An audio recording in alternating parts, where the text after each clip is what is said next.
বাংলাদেশে আর বাংলাদেশের বাইরে পৃথিবীর বিভিন্ন প্রান্তে যে যেখান থেকে চ্যানেল আই দেখছেন আপনাদের সকলকে সাদর আমন্ত্রণ তৃতীয় মাত্রা দেখবার জন্য। প্রিয় দর্শক, তৃতীয় মাত্রায় কথা বলবার জন্য দুজন অতিথি আমার সঙ্গে রয়েছেন। আমার বায়ে বসা আছেন বাংলাদেশ স্থপতি ইনস্টিটিউটের প্রাক্তন প্রেসিডেন্ট স্থপতি মোবাশের হোসেন। আমার ডানে রয়েছেন তিনি আজকেই প্রথম তৃতীয় মাত্রায় এসেছেন, একজন ব্যবসায়ী, কলডওয়েল গ্রুপের ব্যবস্থাপনা পরিচালক, চেয়ারম্যান এবং ব্যবস্থাপনা পরিচালক। তিনি বাংলাদেশের সবচাইতে বড় যে সোশ্যাল ক্লাব ঢাকা ক্লাব তার প্রেসিডেন্ট। এর আগেও তিনি একাধিকবার এই ক্লাবের প্রেসিডেন্টের দায়িত্ব পালন করেছেন এবং বিদেশে লেখাপড়া করেছেন। আসন্ন যে ঢাকা সিটি কর্পোরেশন নির্বাচন, সেই নির্বাচনে তিনি বাংলাদেশ আওয়ামী লীগের মনোনয়ন প্রত্যাশী, মনোনয়নপত্র সংগ্রহ করেছেন এবং ইতিমধ্যেই জমা দিয়েছেন। সব মিলিয়ে যে দুজন অতিথি, ডানে যিনি বসা খায়রুল মজিদ মাহমুদ, আপনাকে বিশেষভাবে স্বাগত, দুজনকেই স্বাগত। এবং এই দুই অতিথি দেখেই বোঝা যায় যে কী ধরনের বিষয় নিয়ে আমরা আলোচনা করতে পারি। একটি হচ্ছে নির্বাচন, রাজনীতি, গণতন্ত্র, কিছুটা অর্থনীতি, ব্যবসা বাণিজ্য এবং কিছুটা ঢাকা সিটি কর্পোরেশনের নির্বাচন নিয়ে আমরা কথা বলবার চেষ্টা করব। স্থপতি মোবাশের হোসেন, আপনাকে দিয়ে আলোচনাটা শুরু করতে চাই যে সামনে অনেকগুলো নির্বাচন, ঢাকা সিটি কর্পোরেশনের নির্বাচন, উপজেলা নির্বাচন আছে, কিছু উপনির্বাচন আছে এবং ৭১ জাতীয় সংসদ নির্বাচন হয়ে গেল। এই নির্বাচনের পরে নানা রকমের কথাবার্তা আছে। প্রধানমন্ত্রী জাতির উদ্দেশ্যে ভাষণ দিয়েছেন, জাতির প্রতি কৃতজ্ঞতা প্রকাশ করেছেন, ধন্যবাদ জানিয়েছেন। কেন তার এই একচ্ছত্র বিজয়, কেন বিএনপি পরাজিত হলো তার কারণগুলো ব্যাখ্যা করেছেন। কি কি সামনে করবেন সেগুলোর কথা বলেছেন। আগামী ৫ বছরে ১.৫ কোটি মানুষের জন্য কর্মসংস্থান তৈরি করবেন, এরকম নানা ধরনের অঙ্গীকারও তিনি করেছেন। কিন্তু নির্বাচনী ব্যবস্থা সম্পর্কে, নির্বাচনী প্রক্রিয়া নিয়ে অনেকের মধ্যেই বা বিগত নির্বাচন নিয়ে নানা রকমের প্রশ্ন আছে এবং সেই প্রশ্ন যারা করেন সেই ধরনের লোকরা হয়তো প্রশ্ন তুলবেন যে আদৌ আসলে কোনো নির্বাচনের প্রয়োজন আছে কি না। তো এই রকম প্রশ্ন অনেকে তুলতে পারেন এবং কেউ কেউ বলছেন যে বাংলাদেশে গণতন্ত্রের একটা নতুন মডেল তৈরি হয়েছে। এই মডেল হচ্ছে যে বিরোধী দলবিহীন গণতন্ত্রের মডেল। গণতন্ত্র নেই একেবারে বলা যাবে না, কিন্তু এটা অন্য রকমের গণতন্ত্র। সো এটা আপনার কাছে কি শুরুতে শুনতে চাই মিস্টার খায়রুল মজিদ মাহমুদের কাছে যাওয়া। একেবারে উল্টা দিক থেকে কথাটা বলি যে ধরে নেন যে ইলেকশনে অনেক রকমের খারাপ কার্যক্রম হয়েছে, কিন্তু আদতে কিছুই পরবর্তীতে আপনি মনে করেন যে একদম কিছু নেই, খুব স্বাভাবিক সুন্দর একটি নির্বাচন হয়েছে। সেই ক্ষেত্রে আপনি বিরোধী দল বলতে তো বিএনপিকেই বুঝাচ্ছেন। তো বিরোধী দল বিএনপিকে কি ভোট দেওয়া যেত? মানে আপনি কি অন্য কিছু বুঝলে সেটিও আমি এইটাই বুঝাতে চাচ্ছি। আওয়ামী লীগ খারাপ, আমি ধরেই নিলাম তারা এই অনেক ভুল করেছে, এ করেছে, সে করেছে, কিন্তু বিএনপি কি তার সমপর্যায় বা তার চেয়ে ভালো? তা তো না। আমি প্রায় একটি কথা বলি যে হ্যাঁ আওয়ামী লীগ খারাপ, বিএনপি অসম্ভব খারাপ, তা আমি আওয়ামী লীগ ছাড়া বিএনপিতে যাবো কেন? যে ঘটনাগুলি আপনারা ম্যানেজমেন্টের দিকটি দেখেন। ইলেকশন কামাল সাহেবকে নিয়ে একটা শক্তিশালী তারা একটা প্ল্যাটফর্ম তৈরি করেছিল, কিন্তু কি করলো? যেখানে তাদের একটা ধারণা ছিল ১,৩০,০০,০০০ ইয়ং জেনারেশন বাংলাদেশ সরকারের সাথে তাদের গন্ডগোল চলেছে, কোটা নিয়ে, এটা নিয়ে, সেটা নিয়ে, দে থট যে এই ভোটগুলি তারা পাবে। এটা আমাদের জানা মতে, আমরা তো স্টাডি করে যা পেয়েছি, বাস্তব ঘটনাটি কিন্তু তার বিপরীত হয়েছে। কেন হয়েছে সেটি কি জানেন? কারণ এই ইয়ং জেনারেশনের সাথে আমি ওতপ্রোতভাবে জড়িত। যেই মুহূর্তে এই মানুষগুলি জানলো যে জামাতের সাথে তাদের সম্পর্ক, তারা বলল যে তাদের বক্তব্যটি হলো যে আওয়ামী লীগের সাথে আমাদের যত যুদ্ধ, যত সংঘর্ষ থাকুক, কিন্তু আমরা কোনো অবস্থাতে জামাতের সাথে জড়িত কোনো দলকে ভোট দিতে পারি না। এই অঙ্কটি কি তারা করেছিল? এবং এটার সত্যতা পরবর্তীতে কিন্তু আপনি আরো দেখতে পেলেন। কামাল সাহেব কি বললেন? তার মতন একজন নামী লোক বললেন জামাত থাকলে পারে আমি তো যেতাম না। এই যে এইটার থেকে আপনি এই জিনিসটি বুঝতে পারেন, it is a completely mismanaged a team. কে ক্যাপ্টেন আর কে যে গোলকিপার, আমি এখনো এটা বের করতে পারি নাই। এই জিনিসগুলি বুঝতে হবে। তবে আপনার এখানে বহুবার বলেছি যে একটি রাষ্ট্র পরিচালনার জন্য শক্তিশালী সরকার গঠন করতে হলে মাননীয় প্রধানমন্ত্রী শক্তিশালী সরকারের কথা বলছেন। হ্যাঁ, অবশ্যই ইউনিটের শক্তিশালী বিরোধী দল, প্রচন্ড শক্তিশালী বিরোধী দল। যত শক্তিশালী বিরোধী দল হবে সরকার তত শক্তিশালী হবে। এর বিকল্প পৃথিবীতে এখনো আবিষ্কার হয় নাই। হ্যাঁ, বাংলাদেশের ক্ষেত্রে এখন করণীয় কি? আমি ইলেকশনের দিন এবং ইলেকশনের পরের দিন কন্টিনিউয়াসলি একটি কথা বলেছি, মাননীয় প্রধানমন্ত্রী এই বিশেষ ব্যবস্থা দিনে বাংলাদেশের 16 কোটি মানুষকে আপনার বিরোধী দল হিসেবে চিন্তা করেন, বিরোধী কণ্ঠ হিসেবে চিন্তা করেন, এদের সাথে সম্পৃক্ত হওয়ার চেষ্টা আপনাকে করতে হবে এবং এই মানুষগুলির আশা আকাঙ্ক্ষা চিন্তা ভাবনা আপনার কাছে পৌঁছানোর জন্য একটি পন্থা বের করতে হবে। সেই পন্থা বিভিন্নভাবে হতে পারে, যে একটা সিভিল সোসাইটি তৈরি করা হতে পারে, যাদের মাধ্যমে হয়তো এভরি মান্থে প্রধানমন্ত্রী বসতে পারেন জনগণের কথাবার্তা শোনার জন্য। কারণ আমাদের গত অভিজ্ঞতা আমরা দেখেছি এখন পর্যন্ত, এবং সেটার আমি পরিবর্তন চেয়েছি, যে ইয়েস মিনিস্টার ছাড়া আমরা পার্লামেন্ট আর কিছুই খুঁজে বের করতে পারি নাই। এমনকি তথাকথিত বিরোধী দল যেটা ছিল সেটা মোর দেন ইয়েস মিনিস্টার। এই অবস্থার থেকে বের হয়ে আসার জন্য প্রধানমন্ত্রীর কাছে আমার একটা আবেদন ছিল যে দলের বিরুদ্ধে ভোট দেওয়া ছাড়া প্রতিটি ক্ষেত্রে তাদেরকে উন্মুক্ত আলোচনা করার সুযোগ দেওয়া হোক। 1 2 নম্বর ছিল যে বিএনপি এবং অন্যান্য যে দলগুলি 7-8 জন এসছেন তাদেরকে পার্লামেন্টে আনার জন্য চেষ্টা করা, এবং প্রধানমন্ত্রী তার উনি করছেন, আমি ওই জায়গায় আসছি, এবং আমরা প্রত্যেকটা দলই চাচ্ছে যে ওনাদের আসা উচিত। এবং একই সাথে স্পিকারের কাছে আমার আবেদন ছিল যে কর্নেল ওলি আহমেদ কালকে বলেছেন যে নির্বাচন সংসদে গেলে তারা বেঈমানে পরিণত হবে। এটা কোনো যুক্তির কথা না। তাহলে কি এক সময় তো একজন বিরোধী দল ছিল, উনি কি বেঈমান ছিলেন? এই কথাগুলি, এই যে মিসম্যানেজমেন্ট এর পার্ট হলো এগুলি। এবং এই 7 জন 8 জন আইনত যে সময় পান পার্সেন্টেজ হিসাবে, আমি স্পিকারের কাছে আবেদন করেছিলাম যে তাদেরকে সময় বেশি যেন দেওয়া হয় কথা বলার। আর যে ভুলটি এখন মিসম্যানেজমেন্টের আরেকটি কথা বলি, আমার মূল প্রশ্ন ছিল আপনার কাছে যে নির্বাচন সামনে, অনেকগুলো নির্বাচন, এই নির্বাচনী ব্যবস্থা বা প্রক্রিয়ার প্রতি মানুষের আমি ওই জায়গায় এখনই চলে যাই, একটুখানি বলে নেই যে দেখেন এই ইলেকশন যদি ওনারা যে কথাটি বলেছে যে গত ইলেকশন 14 ইলেকশন যে আমরা যাই নাই তাহা প্রমাণ করে এইবারের ইলেকশনের রেজাল্টের উপর, এই যদি ওনাদের অ্যানালাইসিস হয়, গতবারের ইলেকশনে ওনারা যদি জেতেন তাহলে এইবার যেসব ভুল ত্রুটিগুলি হয়েছে তার অর্ধেক ভুল ত্রুটি হতো, অথবা তাদের বাধা দেওয়ার শক্তি অনেক বৃদ্ধি পেত। এই কমন সেন্সটি যদি তারা ব্যবহার করতে না পারে তাহলে এত আমার কিছুই বলার নাই। আর এখনো তারা বলছে অমুকের মতামত না হবে, অমুকের মতামত, আদতে কে এই দলটি চালাচ্ছে এটি নিয়ে আমার খুব সন্দেহ আছে।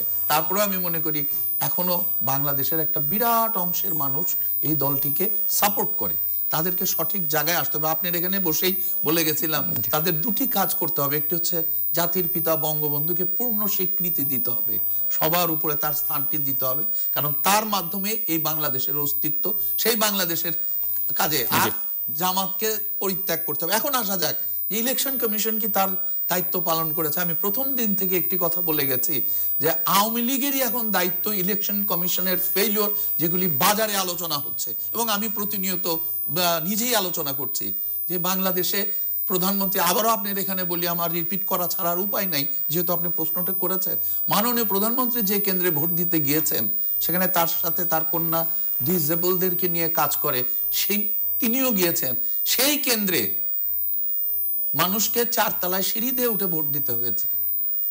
সেই কেন্দ্রে প্রধানমন্ত্রী গাড়িতে গিয়েছেন, আমার গিন্নিকে তো আমি গাড়িতে করে নিতে পারি না, গাড়ি ব্যান্ড, উনি হুইল চেয়ারে চলাফেরা করে।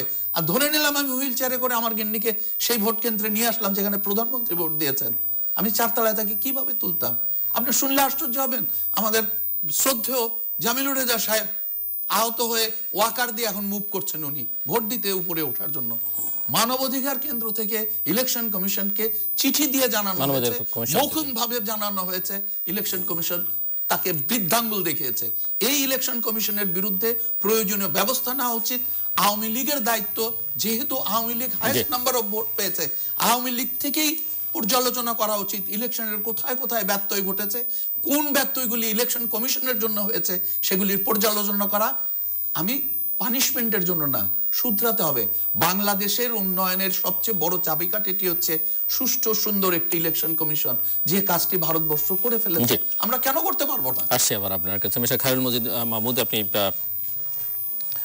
অনেকদিন ধরেই বিদেশ থেকে লেখাপড়া করে আসবার পর থেকে আমি জানি যে আপনি আওয়ামী লীগের রাজনীতির সঙ্গে যুক্ত। এই মুহূর্তে দেশের সবচেয়ে বড় এবং ঐতিহ্যবাহী সোশ্যাল ক্লাবের আপনি প্রেসিডেন্ট, এর আগেও প্রেসিডেন্ট ছিলেন, নির্বাচনের মধ্য দিয়ে পেয়েছেন, এবং আপনি একটি বড় ব্যবসায়ী প্রতিষ্ঠানেরও কর্ণধার। সো বাংলাদেশের নির্বাচনী প্রক্রিয়া নিয়ে গত কয়েক বছর ধরেই নানা রকমের প্রশ্ন উঠতে শুরু করেছে, এবং আমি জানি যে বিগত পার্লামেন্ট নির্বাচন যেটি নিয়ে আমরা কথা বলছিলাম, সেই নির্বাচনটিতে আপনি সক্রিয়ভাবে তৎপর ছিলেন আপনার আওয়ামী লীগের প্রার্থীর পক্ষে। আপনি কি মনে করেন এই প্রশ্ন তোলাটা যৌক্তিক, বা এখানে আসলে নির্বাচনী প্রক্রিয়ার মধ্যে ত্রুটি বিচ্যুতি আছে? কারণ অনেকে মনে করেন যে এর মধ্যে আসলে আস্থাই আর রাখা যাচ্ছে না। বিএনপি তো বলছে এবং তার মিত্ররা বলছে তারা, এবং বাম সংগঠনগুলো বলছে যে তারা সামনের কোনো নির্বাচনে অংশ নেবেন না। ইসলামী আন্দোলন তারাও বলেছে যে তারা কোনো নির্বাচনে অংশ নেবেন না। আপনার কি মনে হয়? ধন্যবাদ জিল্লুর। প্রথমে আপনাকে ধন্যবাদ জানাই আমাকে তৃতীয় মাত্রা আমন্ত্রণ জানানোর জন্য, এবং চ্যানেল আইয়ের মাধ্যমে আপনার যারা দর্শক আছে তাদেরকে শুভেচ্ছা জানাচ্ছি। আসলে ইন এ ডেমোক্রেটিক সিস্টেম নির্বাচন একটা প্রক্রিয়া। নির্বাচনের মাধ্যমেই সরকার গঠন করতে হবে বা আসতে হবে। এখানে স্পেসিফিকভাবে যদি গত নির্বাচনের কথা বলেন, আমি জড়িত ছিলাম, কারো একজন আওয়ামী লীগেরই প্রার্থীর পক্ষে কাজ করেছি। আমার যেটা মনে হয়েছে, একদিক থেকে মানুষ স্বতঃস্ফূর্তভাবে, সাধারণ মানুষ যারা ভোটার, তারা নির্বাচনে অংশগ্রহণ করেছে। স্বাভাবিক অর্থেই এটা বিরোধী দলও জয়েন করেছে নির্বাচনে, জাতীয় ঐক্যজোট ডক্টর কামাল হোসেনের নেতৃত্বে এবং বিএনপি এবং অন্যান্য শরিক দলের নেতৃত্বে, যেটা একটা শুভ লক্ষণ ছিল। একসময় এমন শোনা গিয়েছিল যে ওরা নির্বাচনে আসবে না। একটা যে কোনো রাজনৈতিক দলকে নির্বাচনের মাধ্যমেই গণতন্ত্রকে প্রতিষ্ঠা করতে হবে, এবং তাদের অস্তিত্বের জন্যই নির্বাচনে অংশগ্রহণ বাঞ্ছনীয়। এবং বিএনপি যেটা করেছে সঠিক কাজ করেছে, এবং এক পর্যায়ে দেখেছি যে ওনারা খুব পজিটিভ, এবং মনে হয়েছে যে দেশে আবার একটা গণতন্ত্রের হাওয়া বইছে, এবং দুইটা মেইন পলিটিক্যাল দলই মোটামুটি একটা কনসেনসাসে এসছে, যেটা দেশ এবং জাতির জন্য অত্যন্ত জরুরি। তারা সংলাপও তো করলেন, একাধিক সংলাপ করেছেন, ডেকেছেন গণভবনে, ডিনার খাইয়েছেন, সবকিছুই ওয়াজ ভেরি পজিটিভ। এখন আমার প্রশ্ন হলো যে বিরোধী দল, যেটা অবশ্যই এটা মোবাশ্বের ভাই যেটা বলেছে, বিরোধী দল বলতে তখন আমরা বিএনপিকেই বুঝি, যদিও জাতীয় পার্টি মেইন বিরোধী দল ছিল পার্লামেন্টে, কিন্তু ওনারা কিন্তু নির্বাচনে অংশগ্রহণ করেছে, এবং নির্বাচনের দিন পর্যন্ত ওনাদেরকে দেখেছি ভেরি পজিটিভ। ওনাদেরও ধারণা ছিল যে দেশ এবং দেশবাসী ওনাদেরকে একটা অবস্থানে নিয়ে যাবেন ভোটের মাধ্যমে। And it is only possible through ballot, as you and I understand in a democratic system. But at the end, যেটাই হয়েছে ওভারওয়েলমিং বিজয় আওয়ামী লীগের জন্য, ল্যান্ডস্লাইড। কোথায় ভুল হয়েছে, কেন হয়েছে, বিএনপির ভুল নাকি জাতীয় ঐক্যজোটের ভুল নাকি জামাতকে নিয়ে নির্বাচন করার ভুল, এটা জনগণই বলতে পারবে। তবে আমি একজন নাগরিক হিসাবে এবং ভোটার হিসাবে যেটা দেখেছি, যে আসলে গত 10 বছরে বিরোধী দল নিজেকে অর্গানাইজ করতে পারেনি, নিজের দলকে গোছাতে পারেনি, যথেষ্ট সময় পেয়েছে। 5 বছর আগে ওনারা একটা ভুল করেছে, নির্বাচনে আসেনি, এটা তো আর আওয়ামী লীগের সরকার দলের ভুল না। এবং এবার ওনারা নির্বাচনে এসেছে, উইচ ওয়াজ ভেরি গুড। কিন্তু আমার মনে হয় ওনারা নির্বাচনে এসেছেন কোনো হোমওয়ার্ক ছাড়াই, তড়িঘড়ি করে নমিনেশন নেওয়া। মানে শুনেছি মানুষজন লন্ডনে যাচ্ছে, লবিং হচ্ছে, একে দিচ্ছে ওকে বদলাচ্ছে। সো আই ফেল যে বিএনপি খুব একটা অ্যাজ এ পলিটিক্যাল পার্টি ভালো ফর্মে ছিল না। Organisational capacity was not fully utilised. It could be lack of leadership, দলের মাথা ছিল না, বা বেগম খালেদা জিয়া জেলে ছিল, তথাকথিত বিএনপির যে নেতা ভাইস চেয়ারম্যান তারেক সাহেব লন্ডনে আছেন, যোগাযোগ এবং সমস্ত কিছু নিয়ে একটা বিচ্যুতি হয়েছে নিশ্চয়ই। কিন্তু মানুষজন, কিন্তু সাধারণ মানুষ আমি যেটা দেখেছি স্বতঃস্ফূর্তভাবে ভোট দিয়েছে। আপনি মনে করেন যে নির্বাচনী প্রক্রিয়ার মধ্যে, মানে এই প্রসেসের মধ্যে তেমন বড় দাগে কোনো ত্রুটি বিচ্যুতি যেটি নিয়ে নির্বাচনকে প্রশ্ন তোলা যায়, বা নির্বাচন থেকে সরে দাঁড়ানো যায়, বা ভবিষ্যতে নির্বাচনে অংশ না নেওয়ার প্রশ্নে তারা যেটি বলছেন সেগুলো করবার কোনো সুযোগ নেই, এটি মনে করেন? ভবিষ্যতে যদি ওনারা যেটা বলছেন, বা আপনি যেটা বললেন যে আর কখনো এই 5 বছর ওনারা নির্বাচনে যাবেন না, হু উইল লুজ? বিএনপি হারাবে, আওয়ামী লীগের হারানোর কিছু নাই। জনগণ তো আওয়ামী লীগকে ভোট দিয়েছে আগামী 5 বছরের জন্য, ম্যান্ডেট দিয়েছে। এখন নিজের ঘরে থেকে রাগ করে যদি আমি না যাই দাওয়াতে, এটা আপনি সাফার করবেন, আপনি ক্ষুধার্ত থাকবেন। কিন্তু রাজনীতি করতে হলে যদি দেশের মানুষের রাজনীতি করেন, যদি দেশের মঙ্গল কামনা করেন, দেশকে যদি প্রকৃতপক্ষে ভালোবাসেন এবং গণতান্ত্রিক প্রক্রিয়া যেটা, এটাকে যদি সত্যি সত্যি ইনস্টিটিউশনাল যেটা রূপ দিতে চান, তাহলে আপনাকে রাজনীতিতে আসতে হবে, মাঠে আসতে হবে। প্রতিটা নির্বাচনী প্রক্রিয়ার সাথে আপনাকে যুক্ত করতে হবে। উপজেলা হোক, মেয়রি নির্বাচন হোক, আসতে হবে। কারণ আপনারা দেখেছেন বিএনপি গত 10 বছরে দেখেছে তারা তাদের আন্দোলনে জনগণকে সম্পৃক্ত করতে পারে নাই। তারা যেসব কজ নিয়ে মাঠে নেমেছে জনগণ তো ওগুলি অ্যাপ্রুভ করে নাই। এমন হতো আগের দিনে যখন একটা আন্দোলন হতো, সরকার বিরোধী আন্দোলন, আমরা দেখতাম রাস্তায় মানুষ নেমে পড়েছে, আওয়ামী লীগের সাথেই হোক, একসময় বিএনপির সাথেও নেমেছে, যে রাস্তা বন্ধ, হরতাল হচ্ছে। আজকে হরতাল দেখ, আন্দোলন করুক, পিপল ডাজন্ট লাইক ইট। হ্যাঁ, তেমন যদি পপুলার হতো বিএনপি, যে অনেক কাজ করেছে, ভালো কাজ করেছে, অফকোর্স ওদের তো একটা পপুলারিটি আছে, ওদের তো একটা ভোটার্স আছেই, সেটা তো বাংলাদেশে বিদ্যমান, যেহেতু তারা বৃহৎ দল আওয়ামী লীগের পরে, এবং তাদের একটা অর্গানাইজেশন আছে বাংলাদেশে, তারাও প্রায় 30-35 বছর হয়ে গেছে এই রাজনৈতিক দলটা। কিন্তু আমার মনে হয় যে তারা জনগণকে সম্পৃক্ত করতে পারেনি কোনো আন্দোলনে। ওরা পিপলের কথা না ভেবে, দেশের কথা না ভেবে বিএনপির কথাটা বেশি ভেবেছে আমার মনে হয়েছে। They wanted to establish the political party, not the process of democracy or betterment of the country. Mister Mahmud, আপনার কাছে কি মনে হয়, মানে অন্যরা যারা ক্ষমতাসীনদের বাইরে আছে তারা বলছে যে আওয়ামী লীগ ক্ষমতায় আছে শক্তির বলে, প্রশাসনকে ব্যবহার করে, সেনাবাহিনীকে ব্যবহার করে, পুলিশকে ব্যবহার করে, সবাইকে ব্যবহার করে। কিন্তু আওয়ামী লীগ সভানেত্রী যদিও 14টি কারণ বলেছেন বিজয়ের, বিএনপির পরাজয়ের 7টি কারণ বলেছেন, এবং বলছেন যে যথেষ্ট পরিমাণে অর্থনৈতিক অগ্রযাত্রা এই সময়টাতে হয়েছে এবং সমৃদ্ধির অগ্রযাত্রা, যেটি নির্বাচনী ম্যানিফেস্টোতে বলা হয়েছিল। আপনি কি মনে করেন সেটি কারণ, নাকি ওই শক্তিটা? Absolutely not. হ্যাঁ, ইনকামবেন্সি সরকারের তো একটা মানে শক্তি থাকবেই, যেহেতু 10 বছর সরকার পরিচালনা করেছে। একটা, আমি এটা শক্তি বলবো না, আমি এটা পজিটিভ দিক হিসেবে বলবো।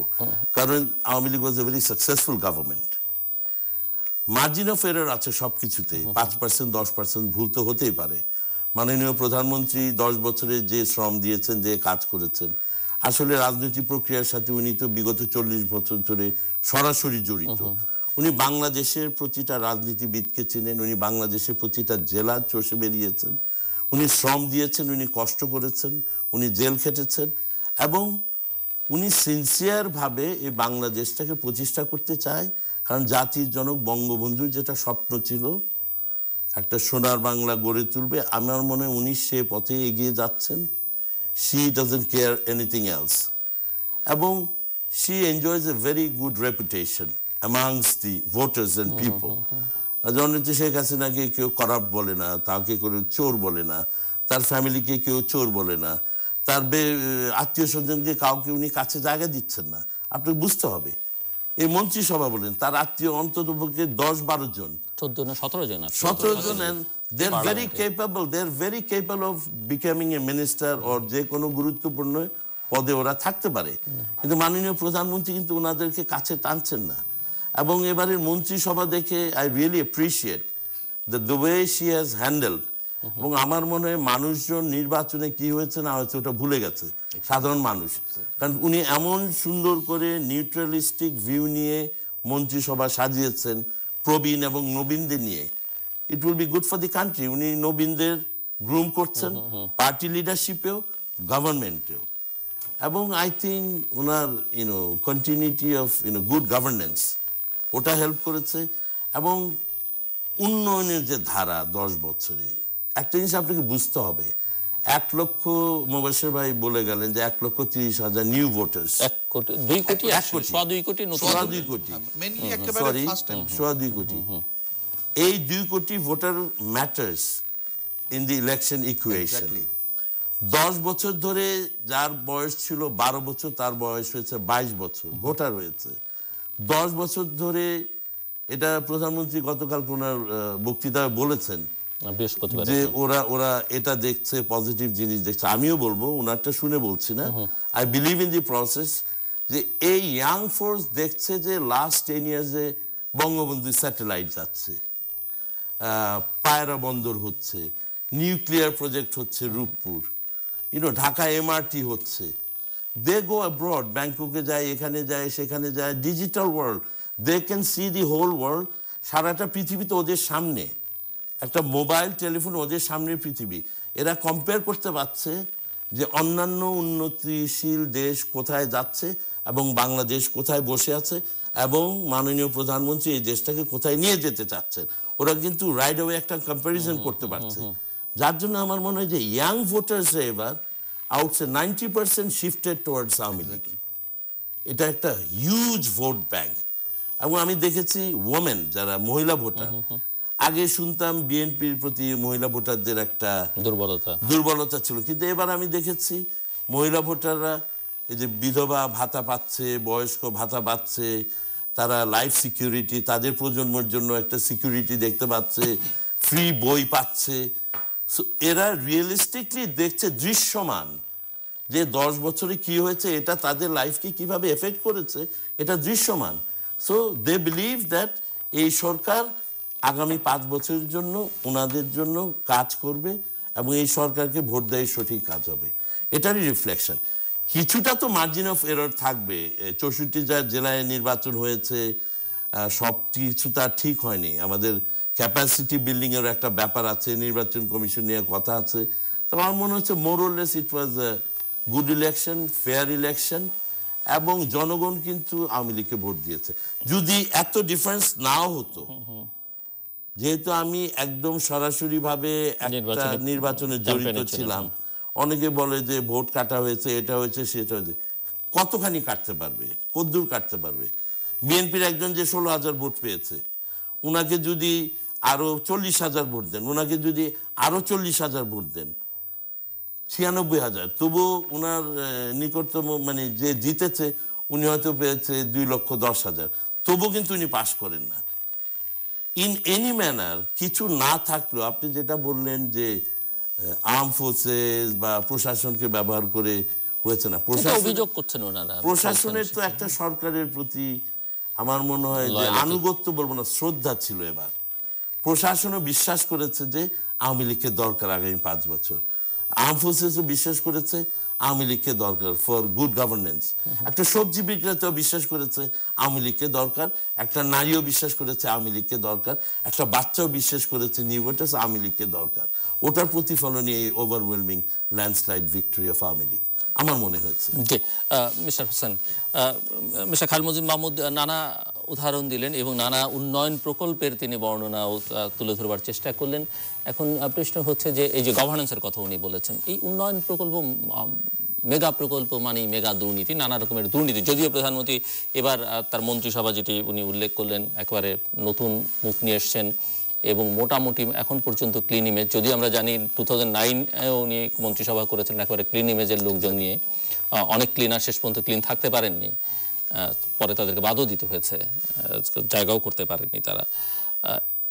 বাট এই যে দুর্নীতির অভিযোগ, জিরো টলারেন্সের কথা উনি এবারও বলছেন, কতটা উনি আসলে শেষ পর্যন্ত রক্ষা করতে পারবেন? এবং এই যে মেগা প্রকল্পের এই প্রকল্পগুলোর ব্যয় নিয়ে প্রশ্ন আছে, প্রকল্পগুলোর যে সময়ের মধ্যে শেষ করবার কথা, সেখান থেকে প্রায়শই দেখা যাচ্ছে যে মেয়াদটা বাড়িয়ে দেওয়া হচ্ছে এবং সময় বাড়ানো মানেই হচ্ছে বরাদ্দ বাড়ানো মানেই হচ্ছে অপচয়। তো সব মিলে এই জায়গাগুলো, এবং সেই সঙ্গে আর্থিক, আমি যেহেতু সময়ও কম, আমরা একসঙ্গেই কতগুলো প্রশ্ন তুলতে চাই। ব্যবসা বাণিজ্যের ক্ষেত্রে বিনিয়োগ নিয়ে প্রশ্ন আছে, যে দেশে সেই অর্থে বিনিয়োগ হচ্ছে না। যদিও প্রধানমন্ত্রী বলছেন যে 1.5 কোটি কর্মসংস্থান করবেন, কিন্তু বিনিয়োগ না হলে তো আপনি কর্মসংস্থান কোত্থেকে করবেন? এটি প্রশ্ন। ব্যাংকিং খাত, আর্থিক খাত, তার মধ্যে প্রচণ্ড অচল অবস্থার কথা আছে। ব্যাংকগুলোর মধ্যে লুটপাট, খেলাপি ঋণের পরিমাণ, বাইরে টাকা পাচার হয়ে যাচ্ছে, এর নানা রকমের বিশৃঙ্খলার কথাবার্তা প্রায় প্রতিনিয়তই আছে। তো এগুলোকে কিভাবে অ্যাড্রেস করা হবে বলে মনে করেন? প্রথমে আপনার হঠাৎ করে সেটি করা এবং শুরু থেকেই আরম্ভ করি যে আমাদের মন্ত্রী পরিষদে বিরাট পরিবর্তন করা হয়েছে এবং এটা হাইলি অ্যাপ্রিশিয়েটেড বা ইয়ং জেনারেশন ট্রিমেন্ডাসলি অ্যাপ্রিশিয়েট করেছে। কিন্তু একটি জায়গায় যে আমি আবার হোঁচট খাই, আমার অ্যাডভাইজারদের কাউকে টাচও করা হয় নাই, কার পোর্টফোলিও পরিবর্তন করা হয় নাই, আর বয়সের দিক থেকে তো চিন্তা করলে ওটা আছে। এটি কেন? একজন উপদেষ্টা তো তথ্য উপদেষ্টা, ওই জায়গাটা আমার প্রশ্নটা আমি সামগ্রিকভাবে এই প্রশ্নটি কিন্তু যখন আমি শোনেন, যখন একটি মানুষ শুভ্র সুন্দর একটি জামা পরে সেখানে ছোট্ট একটি কালোর দাগ কিন্তু 1 মাইল দূর থেকে দেখা যায়। যখন আমি এই জিনিসগুলি নিয়ে আলাপ করব তখন এটি আমাকে, এবং এখানে যেরকম আমি প্রচন্ডভাবে দ্বিমত পোষণ করেছি, এইচ.টি. ইমাম সাহেব বলেছেন one of the best election commission. আমি তো আপনাকে কয়েকটা এক্সাম্পল দিলাম, আমাকে যদি আরো কিছু এক্সাম্পল দিতে বলেন তাহলে ওয়ার্স্টের শেষ পর্যায়ে নিয়ে যাওয়া সম্ভব হবে। ইলেকশন ভালো হওয়া এক জিনিস, আর ইলেকশন কমিশন খারাপ করা আরেক জিনিস। একটি খারাপ মানুষের দ্বারাও কিন্তু অনেক ভালো কাজ হতে পারে। একজন বিরাট ক্রিমিনাল বাসের নিচে এক বাচ্চা পড়তে যাচ্ছে, তাকে বাঁচিয়ে সেই ক্রিমিনাল থাকা কিন্তু বাতিল হয় না, কিন্তু ছেলেটি বেঁচে যায়। এই জিনিসগুলি কিন্তু আমাদেরকে বুঝতে হবে। প্রশ্নটা আমার ওইখানে। আমি মনে করি ইলেকশন কমিশনটিকে যদি আমরা সুন্দর করতে পারতাম, আজকে যে অভিযোগগুলি আপনি একটার পর একটা তুললেন, এই অভিযোগগুলি কিন্তু তোলার সুযোগ থাকতো না। এবং আমি বাই হার্ট বিলিভ করি যে আওয়ামী লীগ ইলেকশনে জিততই। কেন জিততো সেটা আমি আপনাকে সোজা বলি। মানুষ প্রায় বলা হয় আগে মানুষ ডাক দিলে রাস্তায় নামতো, কারণ তখন আমি যুদ্ধ করেছি পাকিস্তানিদের বিরুদ্ধে। পাকিস্তান বাংলাদেশের সব জিনিস নিয়ে যাচ্ছে। এখন কি আপনি এই ধরনের কথা বলতে পারবেন? বলার সুযোগ নাই। আর একটা জিনিস, যে মুহূর্তে মানুষের পেটে খাবার থাকে তখন সে অন্য জিনিসগুলি, তখন সে সুশৃঙ্খল সমাজ ব্যবস্থার দিকে এগিয়ে যায়। রাস্তায় যেন রাস্তা বন্ধ করে কেউ আন্দোলন না করে, একজন কৃষক থেকে আরম্ভ করে সবাই। আবার আমরা পাকিস্তানের সাথে গন্ডগোল করার সময় দেখেছি রিক্সাওয়ালারা পর্যন্ত বিনা পয়সায় মানুষকে রিক্সায় ট্রিপ দিয়েছে, আন্দোলন করেন স্যার আপনারা, অসুস্থ হয়ে গেছে তারা নিয়ে গেছে। এই দুটিকে যেন মিশানো না হয়। বাংলাদেশের মানুষের পেটে ভাত থাকলে তার তো আবার চিন্তার স্বাধীনতা দরকার। আমি ওইখানে আসতেছি, অন্য খোরাক আমি ওই জায়গাতেই আসতেছি। প্রথম কথা হচ্ছে আগে কিভাবে আপনি আন্দোলন করতেন, আর সেই আন্দোলন যদি এখন কন্টিনিউ করতে চান, you will be in the real problem, যেটা বিএনপি ঘটেছে। আগের ঘটনা আর এখনকার, এখন আপনাকে চিন্তার করা, অর্থাৎ ফ্রিডম। আমি আপনাকে সারা দিন রাত ভালো ভালো খাবার জামা কাপড় দিলাম, কিন্তু আপনাকে আমি কথা বলতে দিলাম না, বা কথা বলতে দিলাম আপনার কথা আমি শুনলাম না। এই জায়গা থেকে আস্তে আস্তে আমাদেরকে বের হয়ে আসতে হবে। আমি মনে করি ওই যে আমি শুরুতে একটি কথা বললাম, যেহেতু বিরোধী দল নাই, বাংলাদেশের প্রতিটি মানুষের কণ্ঠকে বিরোধী কণ্ঠ হিসেবে নিয়ে পর্যালোচনা করার একটি সুযোগ করতে হবে। আর আমাদের এখানে এই যে মেগা প্রজেক্টগুলি নিয়ে যে কথা আছে, প্রজেক্ট কিন্তু এগুলি সবগুলিই দরকার। আপনার এখানে আমি তবে প্রজেক্টের অগ্রাধিকার নিয়ে কেউ কেউ প্রশ্ন, আমি সেটাই প্রজেক্ট আগে করব কোনটা পরে করব। আমি সেটাই আপনার এখানে অন্তত 3 বার বলেছি যে এসটিপি তে বলা হয়েছে কি কি হতে হবে, রাস্তা, ফুটপাত, জরুরি ভিত্তিতে। সবার শেষে বলা হয়েছে যদি প্রয়োজন লাগে তাহলে মেট্রো রেল করার। আমরা কি করলাম? আমি আপনার এখানে ব্যাখ্যা দিয়েছি যে মাননীয় প্রধানমন্ত্রী আমাকে স্যুট পরাতে চেয়েছেন, আমাকে কোট দিয়েছেন, টাই দিয়েছেন, প্যান্ট পরানোর সময় বলেছে আপাতত তুমি উলঙ্গ থাকো। আপনি চিন্তা করেন, মেট্রো আপনার ফ্লাইওভারগুলি ওই পুরানো রাস্তায় এসে থামছে, প্রচন্ড গতিতে গাড়ি আসছে। বাংলা মোটরে যেখানে লাগতো 10 মিনিট, এখন 41 মিনিট আপনাকে গাড়ি নিয়ে দাঁড়িয়ে থাকতে হয়। এটা কিন্তু ফ্লাইওভার ভুল না, ফ্লাইওভারের কোন সময় ওটা হওয়া দরকার ছিল সেই কাজটি আপনি করেন নাই। এখানে খোঁজ নিলে হয়তো দেখা যাবে যে ফ্লাইওভারের কমিশন বেশি, অথবা আগেই ফ্লাইওভার বানিয়ে ফেললো। তারপরে সমন্বয়হীনতা কি দেখবেন? পৃথিবীর একটি রাষ্ট্র খুঁজে বের করতে পারি নাই, একটি শহরের ভিতরে 4-5টি মন্ত্রণালয় ফ্লাইওভার বানাচ্ছে, একজনের সাথে আরেকজনের কোনো যোগাযোগ নেই। মাননীয় প্রধানমন্ত্রী কাজগুলি চান, কিন্তু সমন্বয় করার দায়িত্ব ছিল সেক্রেটারিদের, সমন্বয় করার দায়িত্ব ছিল মন্ত্রী মহোদয়দের। প্রায়ই আমরা শুনি মন্ত্রী মহোদয় বলে প্রধানমন্ত্রী বলেছেন। আরে প্রধানমন্ত্রী বলার পরেই তুমি কাজ করবা, তাহলে তুমি মন্ত্রী হয়েছো কেন? আমি আপনার এখানে বসে একদিন বলেছিলাম যে সিচুয়েশন এমন একটা জায়গায় আমার মন্ত্রীরা নিয়ে যাচ্ছেন, মাননীয় প্রধানমন্ত্রীকে স্লিপ দিতে হবে, মিরপুর রোডের 18 নম্বর লাইট পোস্টের বাল্ব বদলানোর টাইম হয়েছে। We don't want that. আমরা চাই সেই ধরনের মন্ত্রী, এবং আমি প্রচন্ড রকম আশাবাদী এই ইয়ং জেনারেশনকে সামনে নিয়ে আসার জন্য। They know how to work, এবং তাদের শেখার আগ্রহ অনেক বেশি। আর এই পুরানো মানুষগুলির, আমাদের মতন মানুষগুলি হলো আগে কি হয়েছে এই জায়গা থেকে বের হয়ে আসা। এখন আসা যাক সমন্বয়হীনতা থেকে বের হয়ে আসতে হবে। আর জিরো টলারেন্স, আমি জিরো টলারেন্স প্রধানমন্ত্রী বললে আমি বিশ্বাস করব না। আমি কখন বিশ্বাস করব? আমি যদি দেখি যে আমার দলের ক্রিমিনালদেরকে ধরা হচ্ছে, পুলিশকে বলা যে আওয়ামী লীগের মানুষগুলাকে আগে ধরো, তারপরে আমি বুঝবো যে হ্যাঁ, এইবার সত্যিকার অর্থে বাংলাদেশের বুকে জিরো টলারেন্সের কাজ হচ্ছে।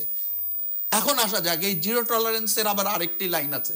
সেটা কি এই ইলেকশনের পর থেকে যারা ক্রাইম করেছে তারা, না ইলেকশনের আগ থেকে, বাংলাদেশের জন্ম থেকে? এই কথাগুলিকে মানুষের সামনে পরিষ্কার না, এটা বলার দরকার না, ঘটনা ঘটানো। যেমন ধরেন, আমি প্রায় দুঃখ পাই, শুনি পুলিশ 6 জন ডাকাত ধরেছে। আরে how it can B A news? Police fail to catch them, that is the news. পুলিশের দায়িত্বই তো চোর ডাকাত ধরা। এটা নিউজ পেপারের নিউজ হওয়ার কথা না। প্রধানমন্ত্রী বাংলাদেশের উন্নয়ন করেছে, আমরা তো ওনাকে ভোটই দিয়েছি উন্নয়ন করার জন্য। ওনার বক্তব্য এখন আমি শুনতে চাই। আমি এই কমিটমেন্ট করেছিলাম আমার ইয়েতে, আমি এই কাজগুলি করতে পারি নাই, এবার আমি এটাকে প্রায়োরিটি দিব, অথবা ওবার আমার এটি ভুল ধারণ সিদ্ধান্ত ছিল, এটাকে আমি কারেকশন করে এটা সমাধান করব। আমাদেরকে এই ধাপে চলে যেতে হবে।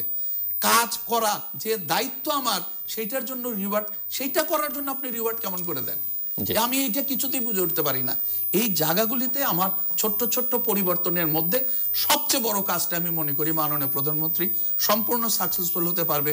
Zero tolerance two Awami League, zero tolerance, Awami লীগের সাথে জিরো টলারেন্সটা ডিক্লারেশন ওনাকে দিতে হবে। কোনো অবস্থায় আওয়ামী লীগের কোনো ক্রিমিনালকে ছাড় দেব না, এবং আওয়ামী লীগের ক্রিমিনাল ধরতে পারলে বরং আমি রিওয়ার্ড দেব। আমি এই চাই, আমার চাওয়া এই, বাংলাদেশের নাগরিক এই চায়, এবং এই বিশ্বাসযোগ্যতাটা, প্রচন্ড একটা বিশ্বাসযোগ্যতা তৈরি হবে। আর সমন্বয়ের জন্য বাংলাদেশে আন্তর্জাতিক মানের সন্ধানরা এখন রয়েছে। আপনি যদি বিভিন্ন ব্যাপারে তাকান তাহলে চিন্তা করতে, আমি জাস্ট 2 দিন আগের কথা বলি, এশিয়ান ডিজাইন কম্পিটিশন হয়েছিল, 3টি সাবজেক্টে 3টিরই ফার্স্ট প্রাইজ বাংলাদেশ পেয়েছে। এগুলি না দেখলে বিশ্বাস করা যায় না। মালয়েশিয়াতে ডিজাইন কম্পিটিশন হয়েছে, আমার আর্কিটেক্ট একজন পেয়েছে ফার্স্ট প্রাইজ। দেখা গেল মালয়েশিয়ান রুলস ভায়োলেট করেছে। The design was so excellent, Malaysian government change the law. These are the people of this country. আমাকে এই সন্তানগুলিকে নিয়ে কাজ করতে হবে, এদেরকে দিয়ে আমরা দেশের চেহারা বদলে দিতে পারি। আর একটি কথা বারবার আসে, আমি আবারও আপনাকে বলবো, সুযোগ যেহেতু পেয়েছি, যে ঢাকা শহরের যানজট, আমি চ্যালেঞ্জ দিয়ে বলতে পারি 6 মাসের ভিতরে এটা পরিবর্তন করা সম্ভব। অনলি 6 মাস। ঢাকার প্রসঙ্গে আমরা আসবো। মিস্টার মাহমুদ, আমরা আর্থিক খাতে এবং যে অনিয়ম বিশৃঙ্খলার কথা বলছি, এবং উন্নয়নের যে অগ্রযাত্রা, সেটির বিপরীতে এই উন্নয়ন কর্মকাণ্ডে করতে গিয়ে যে অভিযোগগুলো আসছে, সেগুলোর জবাব কী হবে? এবং আমি ওই যে বিনিয়োগের প্রশ্ন তুললাম, যে বিনিয়োগ পরিস্থিতি অনেকেই বলছেন যে এখন পর্যন্ত খুব একটা সুখকর নয়। তো বিনিয়োগ যদি ভালো না হয়, আপনি কর্মসংস্থান কীভাবে হবে? এবং প্রবৃদ্ধি, যেটি বলা হচ্ছে যে বাংলাদেশ, এটা খুব প্রশংসিত যে বাংলাদেশের প্রবৃদ্ধি 7-এর উপরে, এবং ধারাবাহিকতাটা অনেক বছর ধরে আছে, কিন্তু এই প্রবৃদ্ধির সুফল মানুষ পাচ্ছে কিনা? এখানে একটা জিনিস আপনাকে চিন্তা করতে হবে। মহেশ্বর ভাইয়ের সাথে আমি একটু দ্বিমত পোষণ করি। তার কারণ হচ্ছে যে you can only do so much. আপনি এক রাতে যদি সব এক্সপেক্ট করেন, ইটস নট পসিবল। সবকিছু একটা প্রক্রিয়া আছে। 10 years not a very long time. Bangladesh আজকে 10 বছরে, আজকে আপনি বিদ্যুৎ খাত বলেন, 3400 মেগাওয়াট থেকে আজকে 20,000 মেগাওয়াটে এসছে। ইনস্টল ক্যাপাসিটি ধরলাম 16,000 বা 14,000। মাননীয় প্রধানমন্ত্রী যখন ক্ষমতা আসেন 2008 সালে, উনি কুইক রেন্টাল নিয়েছিলেন। প্রশাসন এবং যারা যুক্ত ছিলেন তখন, পিডিবি বলেন, এনার্জি মিনিস্ট্রি, ওরা বলেছিলেন না, আমরা এটা করবো না, পারবো না। মাননীয় প্রধানমন্ত্রী ওনাদেরকে ইমিউনিটি দিতে হয়েছে যে জেলে গেলে আমি যাব। ইউ সি, প্রশাসনের এগেইনস্টে she has taken a very firm decision because she want to do good for the country. তার এই কমিটমেন্টটা আছে তো বাংলাদেশের প্রতি। এখন এমপ্লয়মেন্ট ক্রিয়েশন, 1,50,00,000 এমপ্লয়মেন্ট ক্রিয়েট করবেন উনি বলেছেন। প্রত্যেকটা উপজেলায় একটা ভোকেশনাল ট্রেনিং সেন্টার বলে, যে আমাদের দেশে এত পপুলেশন যে এখন পিএইচডি করে, অনার্স করে লাভ নাই। আমাদের কি এক্সপোর্ট বাস্কেটে যা আছে ওখানে বাড়াতে হবে, অন্যান্য বিভিন্ন জিনিস নিয়ে যেতে হবে। অ্যান্ড হিউম্যান রিসোর্সেস আমরা যেটা এক্সপোর্ট করি, আমাদের ওয়েজ আর্নার্স যেটা আসে, আমাদের $3 বিলিয়ন ছিল, যেখানে এই ফরেন এক্সচেঞ্জ রিজার্ভ 10 বছর আগে আজকে $33 বিলিয়ন এখানে। আপনাকে বুঝতে হবে জিল্লুর যে আজকে বাংলাদেশে 10 বছরে আমি বলতে পারি Rooppur nuclear power plant $12.65 billion project, Padma bridge $3.9 billion, Matarbari $1.5 billion, Payra power plant $2 billion, Bangabandhu satellite $2.48 billion, মানে $1 বিলিয়ন বলা যায়, Payra deep sea port $15 billion. So 10 ইয়ার্সে আমাদের যা ফরেন এক্সচেঞ্জ রিজার্ভ $33 বিলিয়ন, এই 10 বছরে বাংলাদেশে মেগা ডেভেলপমেন্ট, যে এখানে $50 billion investment is in the progress. হ্যাঁ, এটাকে ইমপ্লিমেন্টেশন করার দায়িত্ব আমাদের যারা ইমপ্লিমেন্টিং এজেন্সি, ঠিক আছে, but she has taken the initiative যে উনি এটা শুরু করেছে এবং এই $50 বিলিয়নের এই প্রজেক্ট উনি শেষ করবেন। আমি একটা জিনিস গ্রামে গঞ্জে বলি যে আজকে আমাদের যে একটা প্রেস্টিজ পৃথিবীর কাছে, আমি আমেরিকায় 15 বছর ছিলাম, ওখানে পড়াশোনা করেছি। মাঝখানে একটা কথা বলিনি মোবাশির ভাইকে যে আমেরিকান স্টুডেন্টরা they are not politics interested না, কারণ ওদের বেসিক নিড যেটা food, shelter, security of life, ওটা তো ফুলফিল। ওরা কেন রাজনীতিতে যায় না? আমাদের by virtue of your need, যে রাজনীতি না করলে হলে একটা সিট পাবেন না, স্বাভাবিকভাবে যে নেতা তার পিছে আপনি ঘুরবেন। আমাদের এই প্রসেস শুরু হয়েছে, এটা সময় নেবে। আর 10 বছর দেন, এই 5 বছর দেখেন কি ম্যাজিক প্রধানমন্ত্রী দেখায়। আমি আছি মোটিভেটেড কেন মেয়রের নির্বাচন করার জন্য। I feel that she is one of the finest world leader right now. I have full confidence উনার প্রতি, আমি মোটিভেটেড উনার প্রতি। উনার সাথে যদি আমি একটুখানিও কাজ করতে পারি, উনাকে কোনো প্রকারে যদি সাহায্য করতে পারি, আমার যতখানি ক্ষমতা বা এক্সপার্টিস আছে, আমি নিজেকে ধন্য মনে করবো। আমি ভাববো যে জাতির জন্য একটা কিছু করতে পারছি। উনি প্রতিটা কাজ কিন্তু উনি একা রিস্ক নেন, এবং ইকোনমিক অ্যাক্টিভিটিস না থাকলে তো আর দুর্নীতি থাকবে না। ওয়েন দেয়ার উইল বি অনেক ইকোনমিক অ্যাক্টিভিটিস হবে একটা দেশে ম্যাক্রো লেভেলে, তখনই দুর্নীতি থাকবে। আপনি যদি কাজই না আনেন, টাকাই না আনেন, টাকাটা চুরি করবে কে? কিছু তো পিলফারেজ যাবেই, 5% আপনাকে ধরে নিতে হবে, ওটা যাবে, তবু তো আমার দেশটা তো উন্নতি হচ্ছে। এখন যদি স্কিল লেবারার্স, আমরা বিদেশে যে হিউম্যান রিসোর্সেস এক্সপোর্ট করি, আনস্কিল লেবারার্স, মালয়েশিয়া বলেন, মেইড, সার্ভেন্টস, গাড়ি মুছে, বাট এখন যে উনি ভোকেশনাল ইনস্টিটিউশনগুলি খুলতেছে সব উপজেলায়, দে উইল এটাকে স্কিল, যারা পারদর্শী থাকবে, মিস্ত্রি থাকবে, কাঠের কারিগর থাকবে, লেদ মেশিন করতে পারবে, টিভির মেকানিক থাকবে, এদেরকে যদি আমরা এক্সপোর্ট করি, ওদের বেতনের স্কেল আরো অনেক বেশি, অনেক স্টেবল, ওরা আরো বেশি টাকা পাঠাতে হবে। হিউম্যান রিসোর্সের বাংলাদেশে আপনি দেখেন, ইউরোপে হিউম্যান রিসোর্সেস ডিমিনিশিং, আমেরিকায় 2.2 রেশিওতে, ইউরোপে 1.9, মানে হাজব্যান্ড অ্যান্ড ওয়াইফ, একটা শিশু, 2টা পরিবারের 2টা শিশু, এভাবে করতে করতে আগামী 20 বছরে তো থাকবে না। তখন বাংলাদেশকে সবাই খুঁজবে যে আমাদের পপুলেশন মাশাআল্লাহ, উই ক্যান এক্সপোর্ট মোর। তবে আমাদেরকে আমাদের এক্সপোর্ট বাস্কেটে শুধু এই হিউম্যান রিসোর্সে দেখলে হবে না, লেদার আছে, অনেক কিছু আছে, আমাদের যে বাস্কেট, এক্সপোর্ট বাস্কেট বাড়াতে হবে। এবং যেটা আমি বলতেছিলাম যে আগামী 5 বছরে জনগণ কেন ভোট দিয়েছে, এটা একটা কারণ আপনাকে বুঝতে হবে। মানুষজন আর ঝামেলা চায় না, হরতাল চায় না, গ্যাঞ্জাম চায় না, মারামারি চায় না, একটা সুস্থ জীবন চায়। জননেত্রী শেখ হাসিনা তাদেরকে ফুট দিয়েছে, দরিদ্রমুক্ত বাংলাদেশ গড়ে দিয়েছে, সন্ত্রাস মুক্ত বাংলাদেশ গড়ে দিয়েছে, জঙ্গিবাদ মুক্ত বাংলাদেশ গড়ে দিয়েছে। তার নেক্সট স্টেপ কি? ড্রাগ মুক্ত বাংলাদেশ গড়ে দিয়েছে। এখন উনি চাচ্ছে দুর্নীতি মুক্ত। ওনার কিন্তু একটা ভিশন আছে, একটার পর একটা বেসিক হিউম্যান যেগুলি এরার, উনি কিন্তু এগুলি ফিক্স করছেন। এবং এবার মন্ত্রিসভা বলেন বা প্রশাসন বলেন, ওনার নজরদারি হবে এই পিলফারেজের উপরে, যে এত বিলিয়ন্স অফ ডলার্স ইনভেস্টমেন্ট, এখান থেকে যদি পিলফারেজের পার্সেন্টেজ 5%-এর বেশি না যায়। এবং উনি আজকে বাংলাদেশের একজন নেত্রী হয়ে, যে সারা বিশ্বে পত্রিকায় দেখলাম যে she is amongst the top 100 thinkers and she was awarded, which is not a matter of joke for a third world country. আমাদেরকে দেখতে হবে আমরা একটা থার্ড ওয়ার্ল্ড কান্ট্রি থেকে মধ্যম নিম্ন মধ্যম আয়ের দেশ থেকে এখন মধ্যম আয়ের দেশের দিকে যাচ্ছি।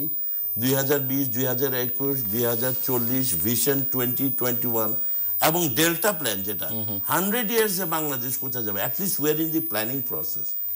সময় দিতে হবে এবং এসব করার জন্য পলিটিক্যাল স্টেবিলিটিটা একটা প্রিরিকুইজিট, বাঞ্ছনীয়। ওটা আস্তে আস্তে আসবে আমার বিশ্বাস। কারণ মানুষজন এখন ভালো লোকরা রাজনীতিতে আসতেছে, এখন শুধু চাঁদাবাজ মাসেল পাওয়ার ওরা কিন্তু আস্তে আস্তে সরে যাচ্ছে। আপনি যখনই উন্নতি সমস্ত কিছু রেট অফ এডুকেশন বাড়বে, লিটারেসির হার বাড়বে, মানুষজন ইভ্যালুয়েট করতে পারবে কোনটা ভুল কোনটা সঠিক। এবং আমাদের লিটারেসি শিক্ষার হার যতই বাড়বে ভালো ছাত্র ভালো মানুষের রাজনীতিতে আসবে। এবং আমার বিশ্বাস ইনশাল্লাহ আমি একজন অপটিমিস্ট যে দেশ যেখান থেকে শুরু করেছে শেখ হাসিনা আগামী 5 বছরে এই 10 বছরে যা হচ্ছে তার থেকে ডাবল কাজ হবে। এবং গোটা বিষয়টি আপনি জাতীয় বিষয় মাথায় রেখে বললেন এবং আপনি বলছেন যে আপনি প্রধানমন্ত্রীকে সহযোগিতাও করতে চান এবং ঢাকা সিটি কর্পোরেশনকে নির্বাচনকে মাথায় রেখে একটু ঢাকা সিটি কর্পোরেশনকে মানে ঢাকাকে, ঢাকা হচ্ছে বিশ্বে এখন বাসযোগ্য যে শহরগুলো, বাসযোগ্য নয় যে শহরগুলো তার মধ্যে অন্যতম একটা শহর। তো সেখানটাতে আসলে এই ঢাকাকে আপনি কিভাবে দেখছেন, মানে ঢাকা আপনার চোখে কি রকম এবং কি করতে চান আসলে, কি বলতে? ঢাকা তো একটা কসমোপলিটান। আর স্থপতি মোবাশ্বের হোসেনও বলবেন, কারণ তিনি দীর্ঘদিন ঢাকা নিয়ে কথা বলছেন, কাজ করছেন, প্রাক্তন মেয়র আনিসুল হকের সঙ্গেও নির্বাচনের আগে পরে অনেক কাজ করেছেন। আমার উদ্দেশ্য হলো যে ডাইনামিজম আনতে হবে লিডারশিপে। ঢাকা আমাদেরটা এটা তো একটা মেট্রোপলিস, কসমোপলিটান সিটি না, অনেক বিদেশি ক্রস সেকশন অফ পিপল নাই, ক্রস কালচার পিপলও নাই, লাইক নিউ ইয়র্ক ও Los Angeles, multi racial city, অনেক জাতির বর্ণের লোক ওখানে বাস করে। ঢাকাতে শুধু আমাদের গ্রামগঞ্জে সবাই ঢাকা কেন্দ্রিক। এখন আমি যেখানে মেয়র নির্বাচন করতে চাই ঢাকা উত্তর, ওখানে 40 থেকে অলমোস্ট 50 লক্ষ মানুষের বসবাস উত্তরে। আগে ছিল 62 স্কোয়ার কিলোমিটার ঢাকা উত্তরটা, এখন ওখানে বৃহত্তর উত্তর হয়ে পূর্বাচল এগুলি সবকিছু অ্যাড হয়ে 197 স্কোয়ার কিলোমিটার হয়েছে। ইট ইজ এ হিউজ সিটি। এখন এখানে নাগরিক সুবিধা বেসিক কয়েকটা জিনিস, ইউ ডোন্ট হ্যাভ টু, আপনাকে একটা বিজ্ঞানী হতে হবে না একটা মেয়র হওয়ার জন্য। খুব স্বাভাবিক কিছু জিনিস যেটা জননেত্রী শেখ হাসিনা তো আর হার্ভার্ড থেকে পিএইচডি করেন নাই, উনি MIT স্টুডেন্টও না, বাট মহান আল্লাহ তাআলা ওনাকে এমন দিয়েছে ব্রেন যে উনি তো অনেক পিএইচডি অর্জন করেছেন, ওগুলো তো আর সার্টিফিকেট নিয়ে না, যে উনি এত ঊর্ধ্বে চলে গেছেন যে উনাকে পিএইচডি দিয়েছে। I might not be like mister Mobashwer যে আমি আর্কিটেক্ট না, আমার ওই টেকনিক্যাল এক্সপার্টিজ নেই, but as a leader, as a business leader, as a politician and as a motivator of this government, আমার মোরাল অনেক হাই। আমি মনে করি যে ডিসিপ্লিন প্রথম হলো, ল এনফোর্সমেন্ট ডিসিপ্লিন 50% আমাদের সমস্ত কিছু ঠিক হয়ে যাবে যদি ডিসিপ্লিনটা আনতে পারি। আপনার ল আছে কিন্তু এনফোর্সমেন্ট নাই। ফুট ওভারব্রিজ দিয়ে উঠতে হবে। যখনই আর্ম ফোর্সেস আসে তখন দেখবেন মানুষজন সোজা হয়ে হাঁটছে, তারা ফুট ওভারব্রিজ দিয়ে যাচ্ছে। যখনই সিভিল গভর্নমেন্ট পুলিশ আসে এলোমেলো যাচ্ছে। আপনি মালয়েশিয়া যান, সিঙ্গাপুরে যান, নিউ ইয়র্কে যান, ম্যানহাটনে যান, আপনি 2-3 ব্লক হেঁটে যেয়ে আপনি পার্কিং লটে যেতে হবে। কিন্তু এখানে একটা নিম্ন মধ্যবিত্ত 1 মিনিটও হাঁটবে না, পট করে উঠে রিক্সায় উঠবে। ঠিক আছে, অপচয় বন্ধ করতে হবে আমাদের রিসোর্সেস। মাননীয় প্রধানমন্ত্রী একবার, আমি সত্যি অবাক হয়েছি, উনি বলেছেন যে শেভ করার সময় কল খোলা থাকতে পারবে না। মানে উনি কত ডেপথে গিয়েছেন যে আমার এটা অভ্যাস ছিল। যেদিন থেকে ওনার মুখে শুনেছি আমি বলছি মাই গডনেস, যে কল বন্ধ করতে, আমি এখন শেভ করার সময় কল বন্ধ করি, আবার যখন প্রয়োজন কল খুলি। এটাও তো একটা অপচয়। So discipline and management of a city. এখানে 36টা ওয়ার্ড উত্তর সিটির, এখানে 5টা জোনে বিভক্ত করা হয়েছে। এখন আপনি যদি 36টা ওয়ার্ডের কমিশনারকে বলেন যে আপনারা নিজের বাজেট দেন, আপনাদের কি কি আছে, you must tell me what are your needs. এখানে ওরা 21টা ওরা মানে একটা স্টাডি করা হয়েছে। ওই স্টাডিতে আসছে specific commitment regarding roads, footpath, foot over bridge, underpass, drains, markets, graveyard, কবরস্থান, playground, park, bus and truck terminals, newspaper booth, public toilet, regarding school, regarding college, regarding hospital, clinics, community center, cinema hall, regarding mosques, temples, and বস্তি ইসলাম। আমি এগুলি দেখলাম যে এই 21টা কি একটা স্টাডিতে ৭৬,০০০ মানুষ এই স্টাডিটা পার্টিসিপেট করেছে। Mosquito bite is main problem, মশার উপদ্রব। তারপর আছে ড্রেনেজ সিস্টেম, তারপর আছে ওয়াটার লগিং। আপনাকে এই সমস্যাগুলো, আর এমআরটি যাচ্ছে, কনস্ট্রাকশন হচ্ছে একটা ডেভেলপিং কান্ট্রি, এটা তো হতেই পারে, কিন্তু আমাদের যে ডেভেলপমেন্ট প্ল্যানগুলো প্রজেকশনটা করতে হবে যে আগামী 10 বছরের মধ্যে north city corporation population 50 lakh থেকে 70 লাখ হবে, ওর ডাবল হবে। তখন এমআরটি স্টেশন কোথায় হইতে হবে, কয়টা কলেজ লাগবে। এখন উত্তরার মানুষ আইসা পড়াশোনা করে এখানে বসুন্ধরায়, কিন্তু অন্যান্য দেশে স্কুল ডিস্ট্রিক্ট আছে যে যেখানে বসুন্ধরা রেসিডেন্সিয়াল এরিয়া গড়ে উঠছে, যেখানে পূর্বাঞ্চল গড়ে উঠছে, ওখানের মানুষ ওখানে স্কুলে যাবে। তাহলে কিন্তু গাড়িগুলো ট্রাফিক কনজেশন এতটা হয় না। There are lot of things which you can think. আর প্রজেকশনটা নিতে হবে। আমরা কি করি অ্যাজ এন্ড ওয়েন বেসিসে, যে আজকে এখানে দেখেছি ম্যানুয়ালটা চলে গেছে, কালকে একটা লাগাই দাও, আজকে এখানে ওভারব্রিজ দরকার, আজকে এখানে। অ্যাজ উই ওয়াক আমরা সমস্যাটা দেখি, তখন সলভ করি। But we must have a master plan, master plan. We must have a planning, যে এই শহরটা কিভাবে প্ল্যান করে, প্রজেকশন অফ another 50 years এ উত্তরা নর্থ সিটি কর্পোরেশনকে আমরা কোথায় নিয়ে যেতে চাই। ধন্যবাদ। একটি কথা ওনার সাথে প্রথমেই অ্যাড করি, যেটা আপনার এখানে বারবার বলেছি, আমি সারা পৃথিবী খুঁজে একটি রাজধানী পাই নাই যে রাজধানীর চারপাশে 4টা নদী আছে এবং সেই নদীর পানি হলো সুইট ওয়াটার। এবং এই যে আপনি কল দিয়ে পানি বন্ধ করার কথা বলছেন, সেটার চেয়েও একটি বড় জিনিস আছে। পৃথিবীর ভিতরে বাংলাদেশের বৃষ্টির পানি 5 মিনিট বৃষ্টি হওয়ার পরে ইট বিকামস ডিস্টিল ওয়াটার। আমরা কি করছি? আমরা প্রচুর অর্থ ব্যয় করে এই বৃষ্টির পানি রাস্তায় নিয়ে এসে ফেলাচ্ছি, পয়সা খরচ করে। সরাসরিও নিয়ে আসেন না, পাইপ টাইপ দিয়ে করি। এখন এই বৃষ্টির পানি যদি আমি ধরতে পারতাম, সংরক্ষণ করতে, এবং রাস্তায় পানি জমে, রাস্তার উপরে যে বৃষ্টি হয় সেটাতে কিন্তু রাস্তায় পানি জমে না। That is very interesting thing. রাস্তা ডুবে গেছে, রাস্তার পানিতে ডুবে নাই, দুপাশের পানি এসে এই ঘটনাটি ঘটিয়েছে। এবং এই বৃষ্টির পানিকে যদি আমি ব্যবহার করতে পারি, সেখানে খুব মজার একটি জিনিস ঘটে। আপনার পানির বিল মিটারে যা ওঠে তার দ্বিগুণ আপনাকে দিতে হয় সুয়েরেজের কারণে। অর্থাৎ 100 টাকায় যদি পানির মিটারে বিল ওঠে, আপনাকে পেমেন্ট করতে হবে 200 টাকা। এখন এই 100 টাকার পানির জায়গায় যদি 50 টাকার পানি, গড গিফটেড পানিটা আপনি নিতে পারেন, তাহলে আপনার বিল এক ধাক্কাতে 100 টাকার বিল হয়ে যাবে 50 টাকা। তো 50 টাকা 50 টাকা হবে 100 টাকা। ইনস্টেড অফ সেভিং 50 টাকা, ইউ আর সেভিং 100 টাকা। That's very interesting thing. এখন আসা যাক খুব মজার কথা, এই যে আপনি অর্ধেক পানি বাঁচালেন রেন ওয়াটার হারভেস্টিং করে, ঢাকা শহরের অসংখ্য মানুষ পানি পায় না, সেই মানুষগুলাকে ওয়াসাই পানিটি দিতে পারতো।